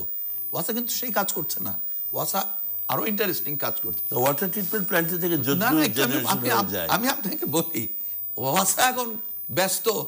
ঢাকার 4টি নদী নষ্ট হয়ে গেছে, আমরা এখন পদ্মা থেকে পানি নিয়ে আসবো। পানি আনাটা কিন্তু উদ্দেশ্য না, পানির পাইপ প্ল্যান্টে বসানো আমার উদ্দেশ্যে পরিণত হয়ে যায়। আমি নেত্রীকে যে বলবো যে জনগণকে পানি দেওয়ার জন্য আমাকে পদ্মায় যেতে হবে, জননেত্রী তো দেবেই। আমি একটু আপনাকে স্টপ করি, এটা কারণ আছে। I was very much involved এটার সাথে। যখন ট্রিটমেন্ট প্ল্যানটা করে এখানে, তখন মরহুম রাষ্ট্রপতি জিল্লুর রহমান সাহেব এলজিএডি মন্ত্রী ছিলেন। উনি যাত্রাবাড়ি এখানে একটা ওয়াটার ট্রিটমেন্ট প্ল্যান করেছেন। আরো কিছু চাইনিজ অ্যান্ড আদার ইনভেস্টার্স ওরা আসতেছিল বাংলাদেশে। পদ্মা থেকে পানি আনবে এই কারণ যে এত পলিউটেড হয়ে গেছে বুড়িগঙ্গা এবং আশেপাশের পানি, যে ওই পানি আর এই স্ট্যান্ডার্ডে পড়ে না যে এটাকে পিউরিফাই করবে। ইমাজিন। সো পাইপ দিয়ে এত দূরে যেতে হবে, ওখান থেকে আনতে হবে। আই এম শিওর এইটুক কমন সেন্স মোবাশ্বের ভাই সবারই আছে। যে কোনো একটা শিক্ষিত লোক বুঝে, একটা ব্যবসায়ী বুঝে, একটা ইঞ্জিনিয়ার বুঝে, এবং আমাদের যারা প্রশাসনের আছে তারা সবাই শিক্ষিত। তারা প্ল্যানিংগুলি কিন্তু খারাপ করে না। খুব তাড়াতাড়ির মধ্যে আপনি বললেন ফ্লাইওভারের এখানে জমে যায়, আপনি পপুলেশন কন্ট্রোল তো করতে পারছেন না। আপনার আনএমপ্লয়মেন্ট, আপনি তো লোক ঢাকা শহরে আসছেই। আপনাকে শুরু করাই, আপনার এইটারই উত্তর দেই আমি, পানি পড়ে। আমার হাতে কিন্তু খুব বেশি সময় নেই, যে 2-3 মিনিট সময়। আমার সৌভাগ্য ছিল জাতির পিতা বঙ্গবন্ধুর সাথে একান্ত কথা বলার। আমার মাজারুল ইসলাম সাহেব, ইয়াফেস ওসমান, রবিউল হোসেন। মাজারুল ইসলাম সাহেব যখন বলছে যুদ্ধ বিধ্বস্ত বাংলাদেশে এই আর্কিটেক্ট মুক্তিযুদ্ধের সাথে জড়িত ছিল, ওরা বাংলাদেশটা তৈরি করতে চায়। আজও আমার সেই স্মৃতিটি মনে আছে। বঙ্গবন্ধু আমাদের পিঠের উপর থাবা দিচ্ছে আর বলছে, বাবারা খালি ঢাকা নিয়ে প্ল্যান করো না, সারা বাংলাদেশ নিয়ে করো। আমরা কি করছি? বঙ্গবন্ধু বলছে, এটার একটাও মানতে রাজি না। We want navy headquarter at Dhaka. সমুদ্র নাই, তাতে অসুবিধা কি? আইডব্লিউটির headquarter should be Dhaka, coast guard should be Dhaka. 1 2 নম্বর প্রশ্ন এখন আপনার আমি উত্তর দিতেছি। যদি পৃথিবী, আপনি তো বাইরে পড়াশোনা করেছেন, আপনি একটু আগেই বললেন যে আমরা গাড়ি থেকে নেমে কাজ করতে চাই। আমরা হিসাব করে দেখেছি পৃথিবীর সমুন্নত দেশে, এমনকি ডিজেবল কেউ উন্নত দেশে 3 মাইলের নিচে হাঁটা নাই। মিনিমাম 3 কিলোমিটার মানুষকে হাঁটতে হয় তার গাড়ি থাকলে পরেও। কারণ সেলফ ড্রিভেন গাড়ি ম্যাক্সিমাম, তাকে গাড়ি পার্কিং করে চলে আসতে হয়, হেঁটে আসে উঠতে হয়। আর আমাদের এখানে পারলে ড্রয়িং রুমে নামানো হয়। আমরা যদি এই জিনিসগুলি নিয়ে চিন্তা করতাম, তাহলে আমাকে প্রথমে আমার এসটিপিতে পরিষ্কার বলা আছে যে ফুটপাত এবং রাস্তা আগে করতে হবে। ফুটপাত, রাস্তা, জনবান্ধব ফুটপাত। অর্থাৎ আপনাকে আমি এখনই দেখাবো যে আমার পা ভেঙে খোঁড়া হয়ে গেছিল ফুটপাতের ভিতরে, যে ফুটপাত কয়দিন আগে কমপ্লিট করা হয়েছে, সেই ফুটপাতে পরে আমার পা ভেঙে গেছে। তো এই যে সমন্বয়হীনতা। এখন আপনি কি জানেন যে ঢাকা শহরের ফ্লাইওভার কে কে বানায়? রাজুক বানায়, সিটি কর্পোরেশন বানায়, এলজিডি বানায়, রোড সেনা, এবং একজন আরেকজনকে জানতে দেয় না কার ফ্লাইওভার কোথায় দিয়ে যাবে। 44টি প্রতিষ্ঠান ঢাকা শহরের উন্নয়ন করে। আপনি যেটা মেয়র হতে চাচ্ছেন, নগর পিতা হতে চাচ্ছেন, সেই শহরের পিতা হলো 54টি। না, এখানে একটা সেল করতে হবে, ওয়ান স্টপ। এক্স্যাক্টলি, এখানে কোঅর্ডিনেশন, ওয়াসা, সুয়েজ সবকিছু মিলে exactly you can do it. আপনি করতে পারেন, এটা পসিবল। আপনার সেই চিন্তা থাকতে হবে। You have to dictate. মাননীয় প্রধানমন্ত্রী এই পর্যন্ত 10 বছর অনেক কিছু ডিকটেট করে এই জায়গায় এসেছেন, আদারওয়াইজ কিন্তু অনেক কিছু হতো না। আমরা অনেক আলোচনা করতে পারি যে 10 বছর এটা। এই কথাগুলি বলি আপনাকে। এখন তাহলে প্রথম দিনের কথা বলে, আনিসুল হক সাহেব সবাইকে ডাকছিলেন, সেখানে 5-7 জন মন্ত্রী। Wonderful mayor, very successful. Luckily উনি আমাকেও স্টেজে ডেকে কথা বলতে বলছিল। তা আমি খালি বললাম যে 54 পিতার শহরে আনিসুল হকের বাল্ব বদলানোর ক্ষমতা আছে, লাইট পোস্টটি সরানোর কোনো ক্ষমতা নাই। এটা আপনি জানেন কিনা জানি না। City mayor cannot change shift the light post, but have to change the bulb. That is very interesting. Some other authority will do that. Yes. আরো পরে আপনাকে আরো তথ্য দেব। ঘটনাটি একটা কথা বলে শেষ করি, এক লাইনে বিশেষ করে, একদম এক লাইনে। আপনি এক লাইনে প্রস্তুতি ছিল। আমরা যখন খেতে বসছি, আমার দুই পাশে 2 মন্ত্রী বসছিলেন এবং আমাকে চিমটি দিয়ে বলছেন, ওনাকে মাথা গরম করাচ্ছেন কেন? মানে ওনারা এই ঢাকা শহরের পিতাদের মধ্যে একজন। মেয়র সাহেব যদি পাওয়ারফুল হয়ে যায়, তাহলে ওনাদের পিতৃত্ব কমে যাবে। That is it. এই জায়গাতে নগর পিতা, নগর সরকারে আপনাকে যেতে হবে, না হলে আপনি কিছু। আপনি কি জানেন যে একটি মফস্বল শহরের মিউনিসিপ্যালিটির চেয়ারম্যানের কত ক্ষমতা?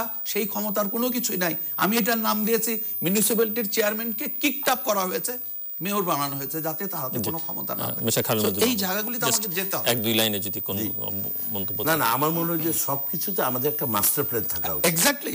আপনারা ঢাকায় যেটা হয়ে গেছে, কিন্তু ডিস্ট্রিক্ট টাউনগুলো এখন একটা মাস্টার প্ল্যানের আওতায় আসতে হবে।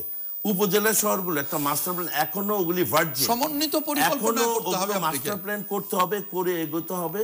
এবং আমি বিশ্বাস করি, আমি একজন অপটিমিস্ট, আমি ভেরি পজিটিভ পারসন, যে আমার সময় গেল, আমি সময় দিতে রাজি, এই দেশটাকে ভালোবাসি।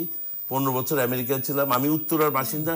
আমি কিন্তু আমার গাড়ি রেখে নিটোলের এয়ার কন্ডিশনে বাস করে দিল কোথায় আমার অফিসে যেতাম, পূর্বানীর সামনে নেমে আমি হেঁটে অফিসে যেতাম। এই অ্যাটিটিউড আমার আছে, এবং সবার মাঝে এই অ্যাটিটিউডটা আছে। ইয়াং জেনারেশনকে দেখেন। ছোট্ট বলি, কেন ওই বাসটি বাতিল হলো, এই খবরটি যখন বের করবেন তখন এটা জানেন, আই ওয়াজ কমফোর্টেবল, যে আমার গাড়ি লাগবে না, এসি বাসে আমি 20 টাকা ভাড়া দিয়ে আমি যেতাম। Removed by a group of people. এইটা আপনাকে আবার মেয়র হলে পরে বের করতে হবে। That becomes the biggest problem. শেষ লাইন আর কিছু যোগ করুন, এক লাইন। না, আই থিংক অপরচুনিটি অবশ্যই বাংলাদেশে আছে। এত নেগেটিভ হইলে চলবে না এই দেশে। 10 বছর আমাদের গণতান্ত্রিক প্রক্রিয়ারও 44 বছর হলো। আমেরিকা আজকে 250 বছর, অন্যান্য দেশকে দেখতে হবে।